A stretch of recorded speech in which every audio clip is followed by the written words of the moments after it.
सभापति महोदय, गत और आगत वर्षों की संधि बेला के आसपास इस वार्षिक बैठक में प्रधानमंत्री और देश के प्रमुख वैज्ञानिकों का यह मिलन एक तरह से प्रतीकात्मक है। यह इस बात का स्मरण कराता है कि राजनीति और विज्ञान को कंधे से कंधा मिलाकर चलना चाहिए। हम एक नए दशक में प्रवेश कर रहे हैं। मैं आशा करती हूँ कि यह 7वां दशक एक प्रकार से निर्णायक विकास का दशक होगा और ऐसा दशक होगा कि जिसमें हम आर्थिक स्वावलंबन प्राप्त कर लेंगे। पिछले कुछ महीने काफ़ी उत्तेजनात्मक रहे हैं। उनमें तेजी से और नाटकीय घटनाएं हुई हैं। इसके परिणाम स्वरूप आप देखेंगे कि हर तरफ बढ़ती आकांक्षाओं का वातावरण बना है। लोग चाहते हैं कि काम तत्काल हो और नतीजे जल्दी सामने आएं।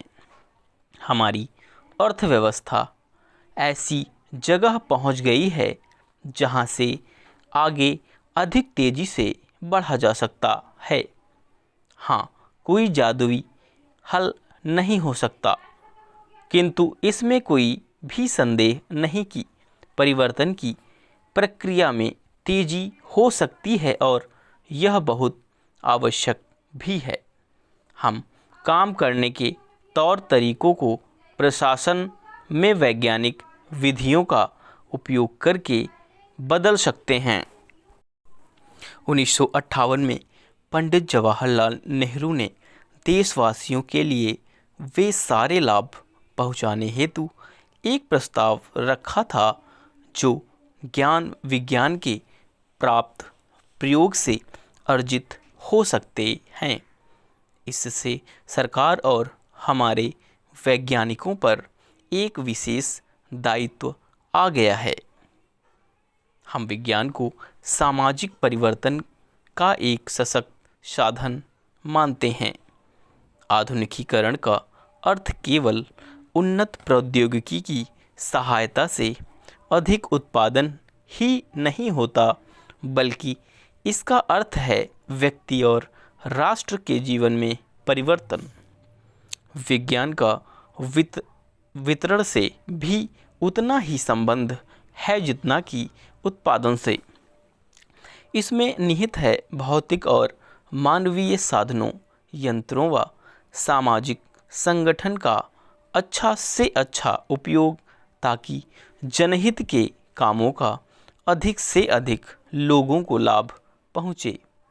वैसे तो मानव कल्याण के लिए राष्ट्रों की सीमाएं नहीं होनी चाहिए, लेकिन आज संसार की जो रचना है उसमें हमें इन्हीं सीमाओं के भीतर सोचना पड़ता है कि सरकारें अपनी अपनी जनता के लिए क्या कर सकती हैं। फिर भी हमारी शहरी आबादी के एक वर्ग को छोड़कर हमारा समाज प्रायः वैसा ही है जैसा प्रौद्योगिक विकास से पहले था।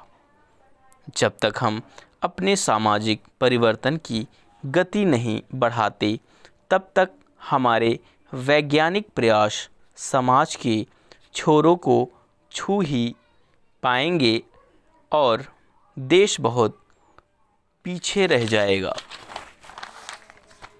सभापति महोदय, किसी भी देश में, चाहे वह पूंजीवादी हो या समाजवादी या साम्यवादी, वैज्ञानिक समुदाय की महत्वपूर्ण भूमिका होती है। सार्वभौम स्तर का विकास करना और सामाजिक आर्थिक समस्याओं के प्रति एक युक्तिसंगत दृष्टिकोण रखना। फिर भी समाज के अल्पतंत्रीय या श्रेणीबद्ध पहलू वैज्ञानिक समुदाय को प्रभावित करते हैं।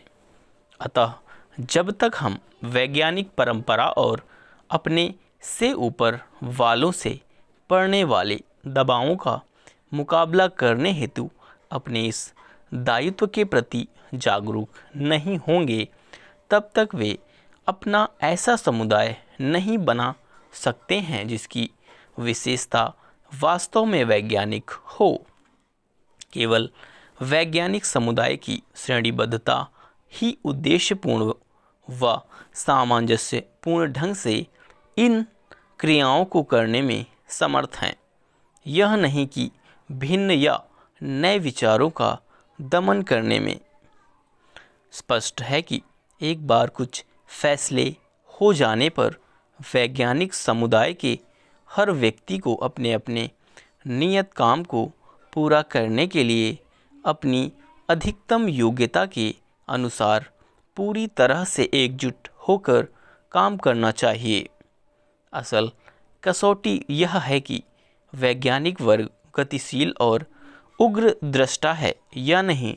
यद्यपि हर वैज्ञानिक, चाहे वह किसी भी हैसियत या अवस्था का हो, अपने विचारों को स्पष्ट रूप से रख सकता है और यह महसूस कर सकता है कि मैं किसी एक टीम का सदस्य हूँ।